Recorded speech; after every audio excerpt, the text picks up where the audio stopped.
आयुष्यामध्ये टेन्शनला काही कमी नाही आहे आणि तब्येतीला मध्ये काही ना काही होतच असतं.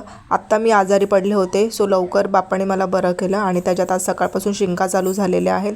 सो बाप्पाला एवढं सांगते, आता परत काय आजारी पाडू नकोस, कारण की आत्ताचं आजारपण पडणं म्हणजे ना माझ्या गणूचे खूप जास्त हाल होत असतात. गणूला बघायला तर सगळेच जण आहे, पण तो माझ्याशिवाय राहत नाही. सो म्हणून ते आजारपण आता बिलकुलच आवडत नाही मला आणि नकोच ते आजारपण असं वाटतं.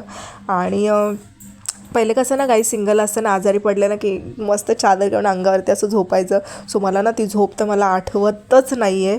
किती वर्ष झाले असं वाटतं की मी ती असं शांतीने अशी झोपलेलीच नाही आहे असो. सकाळी उठले, आज प्रियांकाने त्याला नाश्ता बनवलेला उपमा.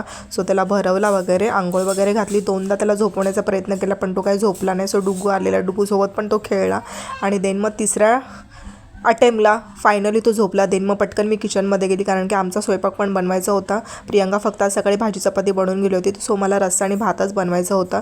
देन मग मी त्याची दाल खिचडी आणि स्वयंपाक आवरून घेतल्याच्या नंतर मग गणू महाराज आमचे उठले. सो जेवलो वगैरे आम्ही आणि देन मग त्याला झोपायचा प्रयत्न करत होती. तो काही झोपतच नव्हता. 4:30 वाजता तो झोपला.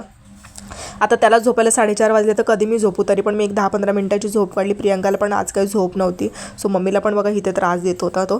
सो फायनली त्याला कसं तरी झोपवल्याच्या नंतर मग संध्याकाळी आज आम्ही गणू झोपलं होतं म्हणून आज आम्ही पार्टी केली होती. पार्टी वगैरे काही नाही. सो आज नाश्त्याला होता ब्रेड मस्का. सो ब्रेड मस्का एन्जॉय केला, खाल्ला मस्त. तो जरा झोपलेला ना, तो खूप दिवसानंतर आज शांतीने मी चहा पिलेला आहे. नाही तर चहा पिताना पण तो माझ्या मध्ये असतो. सो तो उठल्याच्या नंतर मग त्याला मी दूध बिस्किट भरवलं. सो महाराज उठले आणि त्याच्या गवळणी अशा जमा झालेल्याच होत्या.